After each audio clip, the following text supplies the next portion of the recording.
Mi nombre es Juan, y a mis 80 años he amado a 2 mujeres en mi vida. Una, mi difunta esposa María, la abuela de Cristiano, fue el ancla que me salvó, la personificación de la lealtad y la bondad, la mujer que me dio la familia más increíble del mundo, una familia liderada por mi hija Dolores, una mujer de una fuerza y un corazón inmensos, y bendecida con un nieto como Cristiano, cuyo carácter es tan legendario como su talento. Ellos son mi vida, mi orgullo, pero antes de la redención, en mi lejana y tormentosa juventud, hubo otra, mi primera mujer, un amor que casi me destruye, una traición que me dejó una herida tan profunda que pasé casi 60 años escondiéndola del mundo, sin tener el coraje de exponer la verdad. El mundo conoce nuestra historia de lucha contra la pobreza, pero no conoce la verdadera razón de mi lucha más personal, la raíz de mi obsesión por el honor y la lealtad. Hoy voy a romper el silencio que me he impuesto a mí mismo. Hoy voy a contar la historia de esa traición, no para remover el veneno del pasado, sino para que se entienda de una vez por todas de qué está hecha la fibra moral de mi familia y por qué el valor que más he inculcado en mi nieto ha sido el de la lealtad inquebrantable. Antes de llevarte a los días de mi juventud ingenua y de mi corazón roto, quiero pedirte que me acompañes en este viaje, el más íntimo y difícil de mi vida. La historia que estoy a punto de contarte es una de vergüenza, de sacrificio y finalmente de redención a través del amor verdadero. Callé durante décadas pensando que así protegía mi honor, cuando en realidad solo encarcelaba mi verdad. Si estas palabras han despertado tu interés por conocer el capítulo más secreto de nuestra saga familiar, te invito a formar parte de esta confesión. Tu presencia aquí, al otro lado de la pantalla, me da el coraje que me faltó durante tanto tiempo. Por favor, suscríbete al canal para que esta historia, una vez contada, sirva de lección y de testimonio. Dale un me gusta a este video si crees que el verdadero coraje no es esconder las heridas, sino mostrarlas para enseñar a otros a sanar. Y, como siempre, me llena el corazón saber desde dónde me escuchas. Déjame un comentario y dime tu país y tu ciudad. Imaginar que mi relato de un corazón traicionado puede conectar con otras personas y celebrar el poder del amor leal le da un nuevo significado a mi vejez. Gracias por estar aquí. Mi primera historia de amor comenzó como un incendio forestal, en un verano seco. Su nombre era Laura. Era sin duda la mujer más bella de Funchal. Tenía una risa que contagiaba la alegría y una ambición que ardía en sus ojos. Yo, un joven carpintero, caí rendido a sus pies. Me enamoré con la ceguera y la totalidad de la primera juventud. Nos casamos rápido, en contra del consejo de mis padres, que veían en ella una inquietud y un descontento que a mí me parecían simplemente ganas de vivir. Para mí era perfecta, pero Laura odiaba la pobreza. Despreciaba nuestra vida humilde, el olor a madera de mi ropa, la sencillez de nuestra pequeña casa. Soñaba con lujos, con viajes, con una vida que mis manos de trabajador no podían darle con la rapidez que ella exigía. Yo le prometía que trabajaría duro, que algún día tendríamos todo eso, pero para ella, algún día era un insulto. Su ambición se convirtió en una fuente constante de fricción entre nosotros. Para intentar complacerla, para intentar darle un poco de la vida que anhelaba, ella consiguió un trabajo como asistente en la contabilidad de una de las grandes empresas comerciales del puerto, propiedad de un hombre severo y poderoso, el señor Furtado. Yo me sentí orgulloso de ella. Creí que su ambición finalmente había encontrado un cauce productivo. ¡Qué equivocado estaba! Al principio, las cosas mejoraron. Teníamos un poco más de dinero. Podíamos permitirnos pequeños caprichos. Pero pronto, el dinero empezó a fluir de una manera que no se correspondía con su modesto salario. Llegaba a casa con vestidos caros, con pequeñas joyas. Cuando le preguntaba, me daba excusas vagas. Una bonificación, un regalo de su jefe por su buen trabajo, y yo, que quería creer en ella, que quería verla feliz, elegí no ver las señales de alarma. El castillo de naipes se derrumbó de la forma más brutal. Una tarde, el señor Furtado se presentó en mi taller, acompañado por dos hombres de aspecto amenazante. Su rostro era una máscara de furia. Me dijo que había descubierto un desfalco en su empresa, un robo continuado de dinero a lo largo de varios meses.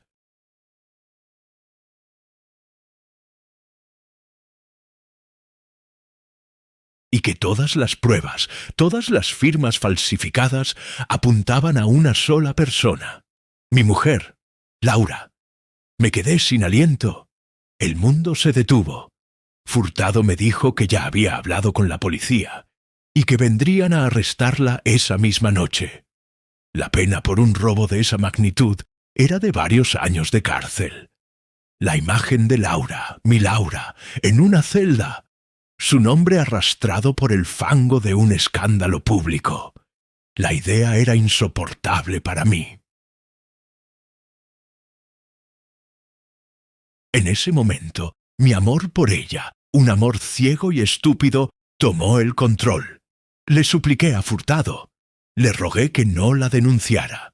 Le dije que era joven, que había cometido un error, que yo pagaría hasta el último escudo que ella había robado. Furtado, un hombre de negocios implacable, vio una oportunidad. Me miró con desprecio y me ofreció un pacto diabólico. No la denunciaría, pero a cambio yo tendría que pagar su deuda. Y como no tenía dinero, la pagaría con mi vida. Me ofreció un contrato para trabajar para él, en sus almacenes, en sus barcos, en lo que fuera necesario, por un salario miserable, casi inexistente, durante el tiempo que él considerara necesario hasta que la deuda quedara saldada. Serían años, quizás una década. Sería una forma de servidumbre, una esclavitud moderna. A cambio, él guardaría silencio y Laura quedaría libre. Acepté, sin dudarlo. Creí que estaba haciendo el acto de amor más grande de mi vida. Creí que estaba salvando a mi mujer, que ella vería la magnitud de mi sacrificio y que nuestro amor se fortalecería. Esa noche corrí a casa y le conté a Laura el pacto que había hecho. Ella lloró, me abrazó, me llamó su salvador, su héroe, y yo, en mi infinita ingenuidad, me sentí como tal. No me di cuenta de que no estaba salvando nuestro futuro, sino que acababa de encadenarme a una tumba mientras le entregaba a ella la llave para que pudiera bailar sobre ella. Mi vida, a partir de ese pacto, se convirtió en una forma moderna de esclavitud. El señor Furtado, un hombre que disfrutaba de su poder, se aseguró de que cada día fuera un recordatorio de mi servidumbre. Me asignó los trabajos más duros y degradantes de su imperio comercial. Un día, descargaba sacos de sal que me dejaban la espalda en carne viva en los muelles. Al siguiente, limpiaba los tanques de salmuera en su fábrica de conservas, un trabajo nauseabundo que te impregnaba la ropa y la piel con un olor a podredumbre durante días. Las jornadas eran interminables, desde antes de que saliera el sol hasta bien entrada la noche. Y el salario era una miseria simbólica, apenas unas monedas que, después de que Furtado dedujera la cuota de la deuda, se quedaban en nada. 16 horas al día por el simple privilegio de no ver a mi mujer entre rejas. Al principio, al llegar a casa exhausto, encontraba en Laura una gratitud que me servía de consuelo. Me recibía con abrazos, me llamaba su héroe, me decía que ningún hombre en el mundo habría hecho lo que yo hice por ella. Y esas palabras eran el único pago que necesitaba, la gasolina que me permitía levantarme a la mañana siguiente para enfrentarme a otra jornada de humillación. Pero la gratitud, como las flores cortadas, se marchita rápido si no tiene la raíz del amor verdadero. Laura había escapado de la cárcel, sí, pero no había escapado de la vida que tanto odiaba. Seguíamos siendo pobres, ahora más que nunca. Mi salario apenas alcanzaba para la comida, y la sombra de la deuda se proyectaba sobre nosotros como una condena a años de miseria. Su gratitud inicial se fue agriando, transformándose en resentimiento. Empezó a mirarme no como a su salvador, sino como al símbolo de su jaula. Mi cansancio, mis manos destrozadas, mi ropa maloliente, todo en mí le recordaba la vida humilde de la que tan desesperadamente quería escapar. Las cenas se volvieron silenciosas, sus abrazos escasos y fríos. Empezó a pasar más tiempo fuera de casa, con amigas, decía ella, buscando un poco de alegría lejos de la atmósfera sombría de nuestro hogar.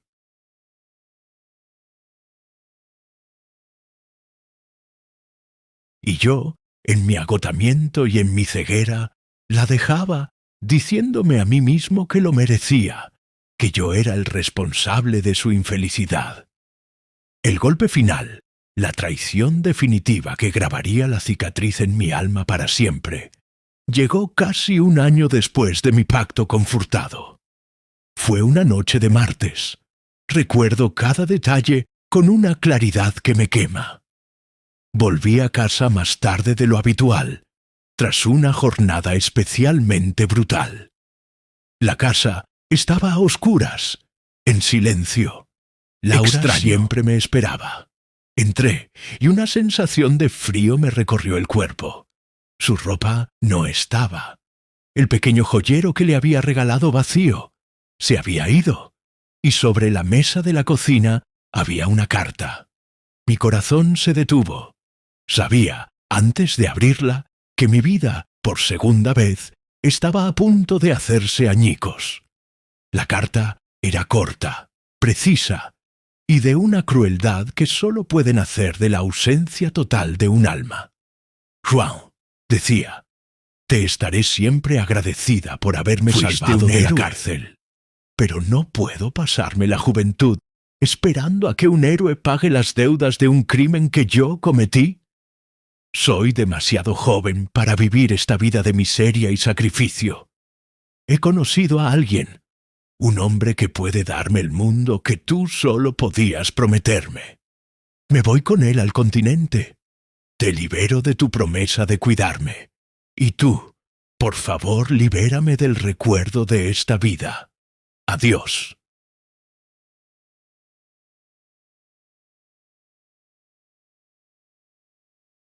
Me quedé de pie en mitad de la cocina, con esa hoja de papel en la mano, y sentí como el suelo se abría bajo mis pies.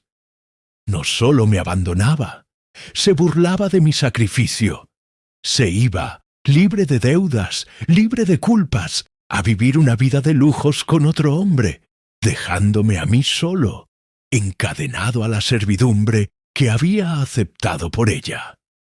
Me había utilizado como un puente para escapar de su propio infierno, y una vez al otro lado, Había quemado el puente sin mirar atrás. Esa noche no lloré. El dolor era demasiado profundo para las lágrimas. Sentí un vacío, una nada, la sensación de haber sido borrado del mapa de la existencia. Era un tonto, un idiota monumental cuyo amor ciego había sido su perdición. Y esta verdad, la verdad de mi estupidez, la verdad de su crueldad, fue la que nunca tuve el coraje de exponer. ¿Cómo podría haberle contado al mundo la historia completa? Habría significado admitir mi propia y humillante ingenuidad. Así que elegí el silencio, elegí cargar yo solo con la vergüenza. Cuando la gente del pueblo se enteró de que me había abandonado, sintieron lástima por mí. «Pobre João», decían, «trabajando como un esclavo para ella, y así le paga». Soporté su lástima, que era casi peor que el desprecio, porque sabía que ellos no conocían la historia completa, la profundidad de mi estupidez. Y fue en ese pozo de soledad y humillación donde, una vez más, mi familia me rescató. Mis padres, mis hermanos, y en especial la que se convertiría en la madre de mi hija Dolores, me rodearon con un amor que no pedía explicaciones. No me juzgaron, simplemente estuvieron ahí. Me llevaron comida, me obligaron a levantarme de la cama. Me recordaron que mi valor como hombre no lo definía la traición de una mujer, sino la lealtad de mi sangre. El amor de mi familia, un amor honrado, trabajador y sin condiciones, se convirtió en el único antídoto para el veneno que corría por mis venas. Ellos me enseñaron la lección más importante de mi vida, que el verdadero amor no es un incendio forestal que lo consume todo, sino una llama pequeña y constante que te da calor en la noche más oscura. Mi vida, después de la partida de Laura, se sumergió en una rutina gris y solitaria. Me convertí en un fantasma que habitaba en los márgenes de Funchal. Iba del trabajo a mi habitación vacía y de mi habitación al trabajo. Mi única compañía era la deuda invisible que me encadenaba al señor Furtado. Seguí trabajando para él, día tras día, año tras año. Muchos me preguntaban por qué no me iba. ¿Por qué no buscaba un futuro mejor en otro lugar, ahora que Laura se había ido? No podía explicarles que estaba atado por un pacto de honor, que había dado mi palabra para salvar a la misma mujer que me había abandonado. Era mi condena autoimpuesta, mi penitencia silenciosa. En cierto modo, el trabajo brutal era mi única salvación. Me dejaba tan físicamente exhausto que por las noches no me quedaban fuerzas para pensar, solo para derrumbarme en un sueño sin sueños. El joven ingenuo y enamorado había muerto para siempre, y en su lugar había un hombre silencioso, desconfiado, con un muro de hielo alrededor del corazón.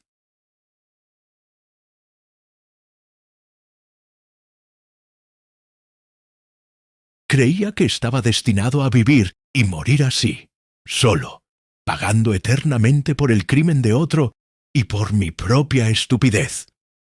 Pero la vida, a veces, cuando menos te lo esperas, te ofrece una segunda oportunidad, un puerto seguro después del peor de los naufragios. Y mi puerto seguro se llamaba María. María era la antítesis de Laura. No poseía esa belleza deslumbrante que atraía todas las miradas, ni esa ambición ardiente que prometía conquistar el mundo. Su belleza era de otro tipo, una belleza serena, que emanaba de una bondad y una calma interiores. Era viuda de un pescador, una mujer acostumbrada a la lucha, de manos trabajadoras y con una sonrisa que, aunque a menudo estaba teñida de melancolía, Era la más honesta y cálida que había visto en mi vida. Nos conocimos de la forma más sencilla, en el mercado. Ella vendía el pescado que sus hermanos traían del mar, y yo le compraba a veces.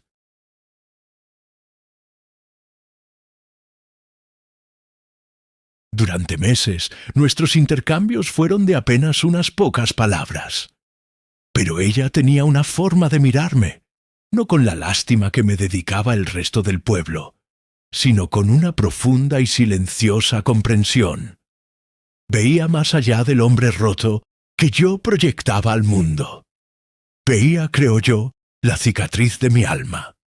Al principio, yo la mantenía a distancia. Estaba aterrorizado. La herida de la traición de Laura estaba tan infectada que la idea de volver a confiar en una mujer me parecía una locura, un suicidio emocional. Rechacé sus invitaciones a tomar un café. Respondía a su amabilidad con una cortesía fría. Pero María, bendita sea su alma paciente, no se rindió. No insistía, no preguntaba, no invadía. Simplemente estaba ahí. Su presencia constante y serena era como una pequeña llama en la oscuridad de mi vida. Un día caí en fiebre alta, producto del agotamiento y de trabajar bajo una lluvia incesante. Me dejó postrado en la cama durante casi una semana. Estaba solo, débil, y por primera vez en mucho tiempo sentí que estaba a punto de rendirme.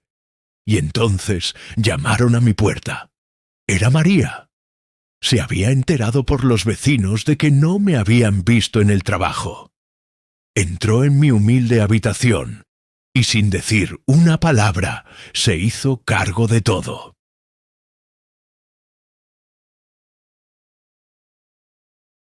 Me trajo caldo caliente, me puso paños fríos en la frente, limpió mi desorden. Me cuidó durante días con una dedicación y una ternura que yo no creía merecer. No me preguntó por qué estaba solo. No me juzgó. Simplemente me cuidó. Recuerdo que, en mitad de la fiebre, me desperté y la vi sentada en una silla junto a mi cama, cosiendo a la luz de una vela. En ese momento, en esa imagen de devoción silenciosa, el muro de hielo que había construido alrededor de mi corazón comenzó a derretirse. Cuando me recuperé, intenté pagarle por su ayuda, pero ella se negó con una sonrisa suave. «Los vecinos se cuidan unos a otros, Joan», fue todo lo que dijo. Y en esa simple frase entendí la diferencia fundamental entre el amor egoísta de Laura y el amor generoso de María. El amor de Laura era sobre lo que podía obtener. El amor de María era sobre lo que podía dar. Ella me salvó del abismo de mi propia amargura. Lentamente, con una paciencia infinita, me enseñó a confiar de nuevo. Floreció poco a poco, sin las grandes pasiones de mi juventud, pero con la solidez de dos árboles que entrelazan sus raíces buscando apoyo mutuo. Cuando finalmente terminé de pagar mi deuda con Furtado, fui un hombre libre. Y lo primero que hice con esa libertad fue pedirle a María que se casara conmigo. La familia que construimos juntos fue mi verdadera redención. El nacimiento de nuestros hijos, y en especial el de mi hija Dolores, fue la prueba definitiva de que la vida me había dado una segunda oportunidad de ser feliz. Y juro que he pasado el resto de mi vida agradeciendo esa oportunidad. Mi hija Dolores es la heredera de la increíble fortaleza y bondad de su madre. Es una mujer cuyo corazón no conoce la malicia, cuya lealtad a los suyos es la ley por la que rige su vida. Verla crecer, verla convertirse en una madre excepcional para sus propios hijos, ha sido la mayor alegría de mi vida. El carácter de mi hija es un monumento al tipo de amor verdadero que su madre me enseñó. Ella, y por extensión, su hijo Cristiano, son el fruto del árbol que creció en un terreno que antes era estéril y estaba envenenado por la traición. La cicatriz de mi pasado nunca desapareció del todo, pero dejó de ser una fuente de dolor. Se convirtió en una lección, en un recordatorio constante del valor incalculable de la lealtad, la honestidad y el amor verdadero. Y esa lección, aprendida de la forma más dura, fue la que me preparó para mi papel final en la vida, el de ser el abuelo y mentor de un niño destinado a mostrarle al mundo el poder de un corazón leal. El nacimiento de Cristiano fue la última y más importante pieza en la reconstrucción de mi alma. En él no solo vi a un nieto, vi la oportunidad de tomar la lección más dolorosa de mi vida y transformarla en un legado de fortaleza. Mi hija Dolores, siguiendo el ejemplo de su madre, mi amada María, crió a sus hijos en un hogar donde el amor y la lealtad eran el aire que se respiraba. Es, sencillamente, la mejor madre que he conocido. Una mujer que ha sabido infundir en sus hijos un sentido del honor y del deber que es cada vez más raro en este mundo. Cuando vi que la pasión de Cristiano por el fútbol era algo serio, una devoción total, supe cuál sería mi papel. El mundo y otros entrenadores se encargarían de su técnica, de sus piernas. Yo me encargaría de su corazón, de su carácter. Mi experiencia con Laura me había convertido en un experto en la anatomía de la traición, y estaba decidido a que mi nieto fuera inmune a esa enfermedad. Cada conversación que tuvimos, cada consejo que le di, giraba en torno a un pilar fundamental. Le enseñé que en el mundo encontraría dos tipos de personas: las que están contigo porque eres útil para ellas, y las que están contigo porque te aman, y que la sabiduría consiste en saber distinguirlas. El éxito cristiano, le decía mientras le ayudaba a estirar después de un entrenamiento, es como la miel, atraerá a muchas moscas. Aprende a diferenciar las moscas de las abejas. Las moscas solo vienen a comer. Las abejas vienen a construir la colmena contigo. Usé mi propio dolor como una fábula, una historia sin nombres. Le conté la historia de un joven carpintero que construyó un sueño y se lo entregó a alguien que solo veía el valor de la madera, no el del corazón que la había trabajado. Tu talento es tu taller, mi niño, le explicaba. No se lo entregues a nadie que no haya demostrado con acciones, no con palabras, una lealtad a prueba de todo. Y le señalaba constantemente el ejemplo de su madre. Mira a tu madre, Cristiano.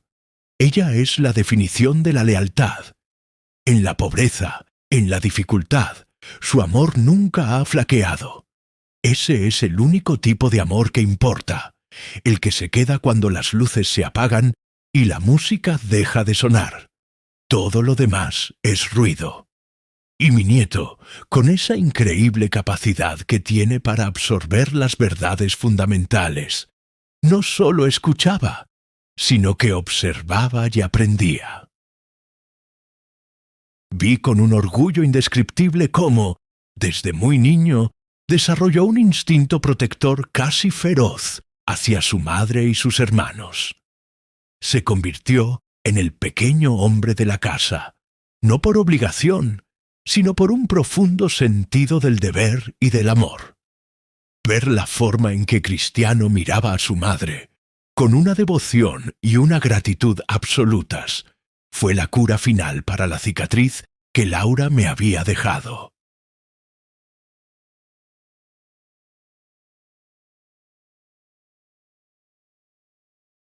El amor desleal de mi exmujer me había hecho dudar de todo, pero el amor puro y leal de mi nieto por su madre restauró mi fe en la bondad del mundo. Su carácter es excepcional. El mundo ve al atleta, al competidor implacable. Pero yo he visto al niño que compartía su bocadillo con un amigo que no tenía, al joven que usaba su primer pequeño salario para comprarle un regalo a su madre antes que nada para sí mismo.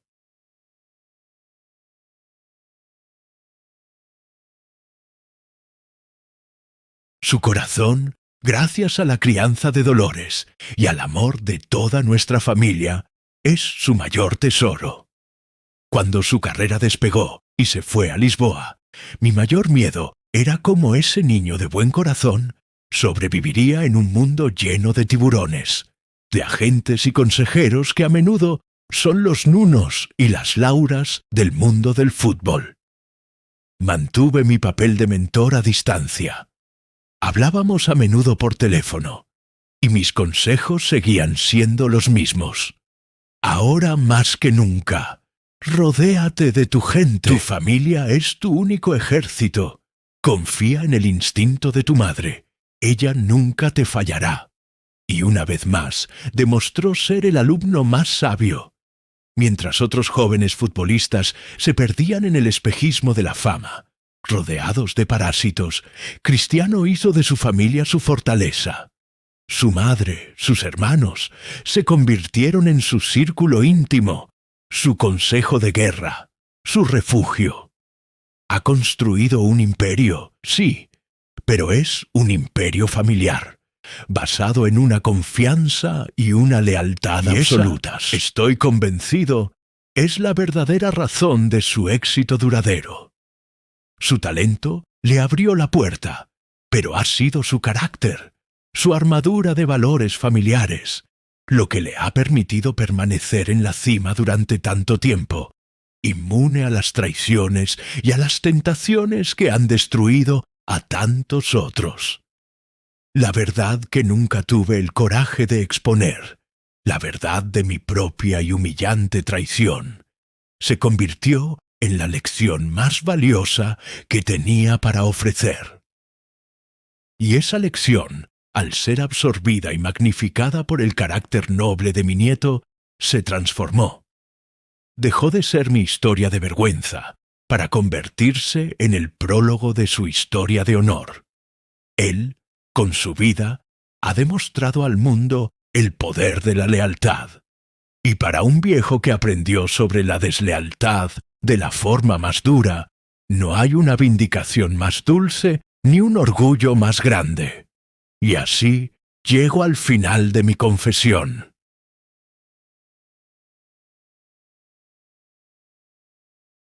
Durante 60 años mantuve la historia de mi primera mujer y su traición encerrada en el sótano más oscuro de mi memoria. Nunca tuve el coraje de exponer la verdad, no por miedo a ella, sino por vergüenza de mí mismo.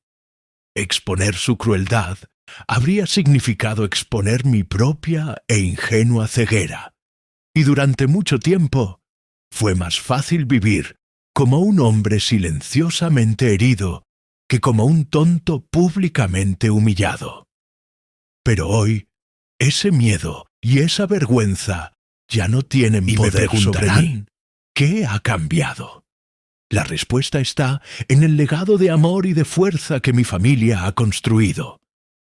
Mi coraje para hablar hoy no es mío. Es un reflejo del coraje que ellos me han enseñado cada día de mi vida. Lo hago, en primer lugar, para honrar la memoria de mi difunta esposa, María, la abuela de Cristiano. Ella fue la verdadera heroína de mi historia.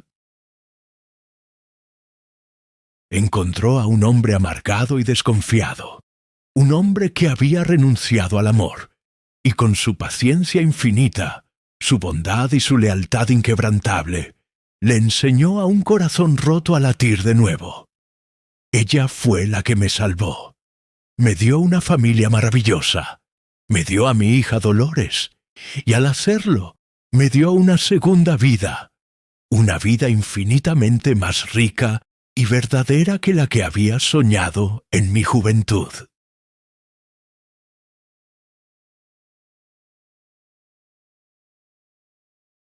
El mundo debería saber que detrás de la fuerza de Cristiano Ronaldo estuvo la fuerza silenciosa de una abuela cuyo amor fue el verdadero milagro fundador de nuestra familia.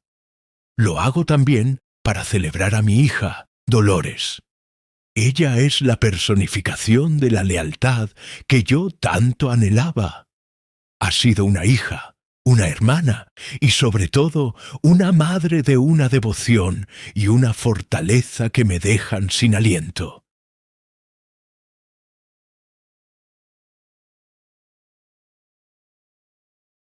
Ha navegado las aguas turbulentas de la vida de su hijo con una sabiduría y una integridad que son la envidia de cualquiera. Ella es el pilar moral sobre el que se apoya toda nuestra familia, y el amor y el respeto que Cristiano le profesa son la prueba más evidente del hombre extraordinario que ella ha criado. Finalmente, lo hago inspirado por mi propio nieto.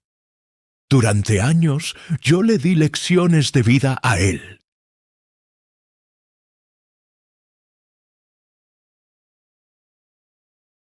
Pero en mi vejez ha sido él quien me ha dado la última y más importante lección, la del coraje.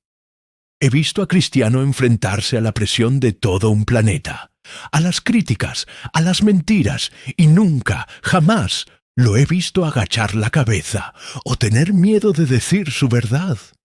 Su audacia, su confianza inquebrantable en quien es, me ha hecho mirarme al espejo y enfrentarme a mi propia cobardía.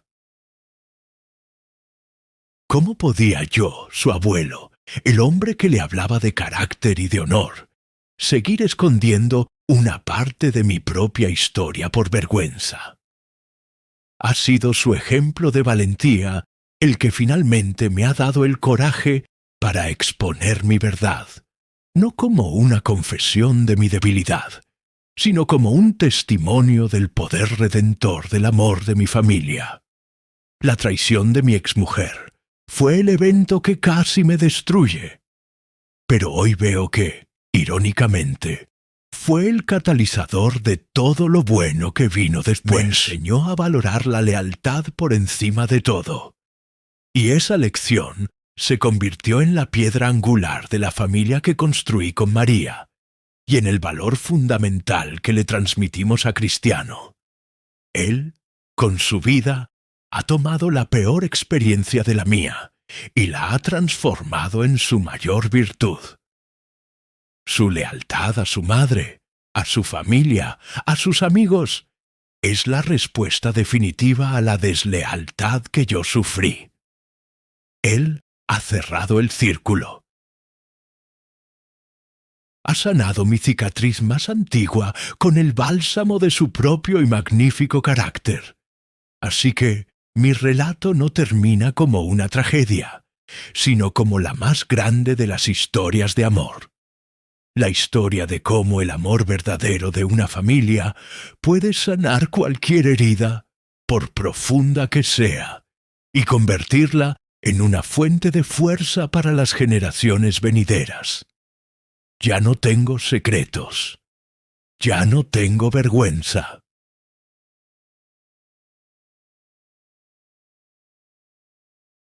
Solo un inmenso, un infinito orgullo por la familia que me salvó y por el nieto que ha mostrado al mundo que el mayor de todos los trofeos es, y siempre será, un corazón leal.